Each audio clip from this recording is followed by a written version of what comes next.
ஓம் சாந்தி. B K. Surajbhai, mount Abu, Rajasthan. ஒவ்வொரு மனிதர்களும் பல காரியங்களை செய்து கொண்டுதான் இருக்கின்றார்கள்.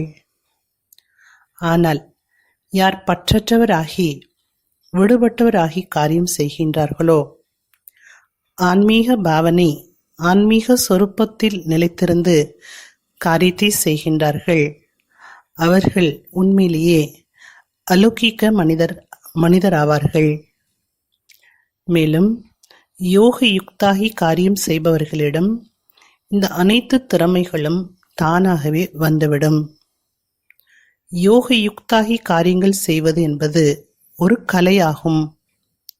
ஸ்ரீமத் பகவத் கீதையில் கூறப்பட்டுள்ளது, ஹே அர்ஜுனா, நீ என்னுடைய சொரூபத்தில் உன்னுடைய புத்தியை ஸ்திரப்படுத்தி காரியங்களை செய். இதுதான் உண்மையான கர்மயோகமாகும். பாபா இதை நமக்கு சகஜமாக விதவிதமான பயிற்சிகள் செய்வதற்கு கற்றுக் கொடுத்துள்ளார். இதனால் நமக்கு கர்மயோகம் மிக சகஜமானதாக இருக்கின்றது. உலகில் கர்மயோகம் என்றால் நல்ல காரியம் செய்வது, மிகப்பெரிய காரியம் செய்வதையே கர்மயோகம் என்று நினைக்கின்றார்கள். இவர் கர்மயோகி என்று சிலரை கூறுகின்றார்கள். ஆனால் தியானம் செய்யாதவரை எந்த ஒரு மனிதரும் கர்மயோகி ஆக முடியாது. நம் கர்மயோகி ஆகவில்லை என்றால் ஒவ்வொரு காரியத்தினுடைய ஆழமான கணக்கு, கெட்டது மேலும் நெகட்டிவான காரியத்தின் பாதிப்பு நம்மீது ஏற்படுகின்றது. அப்பொழுது ஒவ்வொரு காரியமும் நம்மை பந்தனத்தில் கட்டி போட்டுவிடும். மேலும் நம் கர்மாத்தீத நிலையையும் அடைய முடியாது. ஆனால் நாம் யோக யுக்தாகி காரியங்கள் செய்தால் ஒவ்வொரு காரியமும் நமக்கு மகிழ்ச்சியையும் எனர்ஜியையும் கொடுக்கும். ஒவ்வொரு காரியமும் புண்ணிய கணக்கில் சேமிப்பாகிவிடும். ஒவ்வொரு காரியமும் இந்த உலகிற்கு ஒரு தூண்டுதலை கொடுக்கக்கூடியதாக ஆகிவிடும். நாம் யோக யுக்தாகி காரியங்களை செய்யும் போது, அதாவது பாபா என் கூடவே இருக்கின்றார் என்ற உணர்வில் இருக்கும்போது, பாபாவுடைய சக்திகள் நம்மிடம் இணைந்து விடுகின்றது. இதனால் நாம் டபுள் ஃபோர்ஸுடன் காரியம் செய்யலாம். டபுள் ஃபோர்ஸ் என்றால் நம்முடைய சக்தி மேலும் பாபாவுடைய சக்தியாகும். இரண்டும் இணையும் பொழுது மிகப்பெரிய காரியம் கூட விரைவாக முடிந்துவிடும். எனவே சகஜமான பாவனையுடன் காரியங்களை செய்ய கற்றுக்கொள்ள வேண்டும். கர்மயோகி ஆகுவதற்கு கர்மத்தினுடைய உணர்வில் டைம் கான்சியஸில் வரக்கூடாது. நேரத்தின்படி காரியங்கள் செய்வது நல்ல விஷயம்தான்.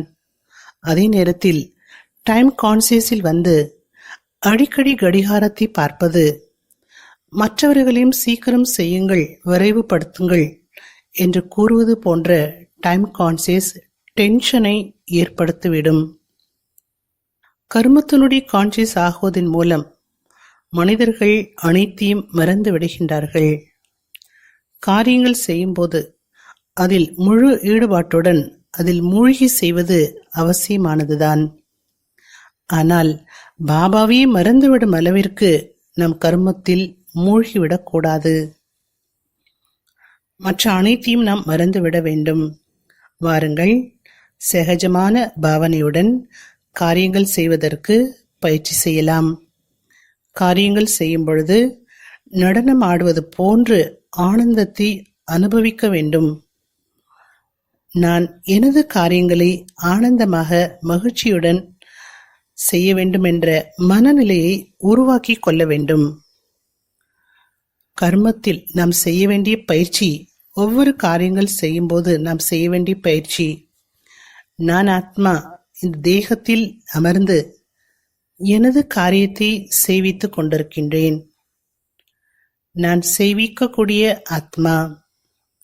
இரண்டாவதாக, பாபாவினுடைய சக்திகள் என்னுடன் இணைந்திருக்கின்றது. பாபா என் கூடவே இருக்கின்றார். நீங்கள் மாணவர்களாக இருந்தால் இதை அடிக்கடி நினைவு செய்யலாம். ஒவ்வொரு காரியத்திலும் விதவிதமான சொமானுடைய மிக நல்ல அனுபவத்தை செய்யலாம். நான் பூர்வஜாக இருக்கின்றேன். நான் இஷ்ட தேவி தேவதையாக இருக்கின்றேன். நான் உலகிற்கு கண்ணின் மணியாக இருக்கின்றேன். நான் கல்ப விருட்சத்தினுடைய வேராக இருக்கின்றேன்.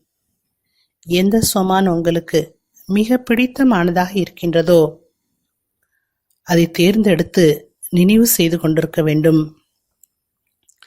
அதற்கு அடுத்த பயிற்சி, புத்தி பாபாவினுடைய சொரூபத்தில் நிலைத்திருக்க வேண்டும். இங்கு நாம் காரியங்கள் செய்து கொண்டிருக்க வேண்டும். இதை அனைவராலும் செய்ய முடியாது. ஏற்கனவே மிக நல்ல ஒரு பயிற்சி செய்பவர்கள் இந்த பயிற்சியை செய்யலாம். அடிக்கடி பாபாவினுடைய கருணங்கள் என் மீது விழுந்து கொண்டிருக்கின்றது.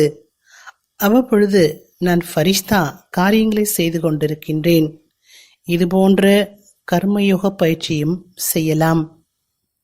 இன்று முழு நாளும் நான் இந்த உலகிற்கு கண்ணின் மணியாக இருக்கின்றேன் என்று நினைவு செய்யுங்கள்.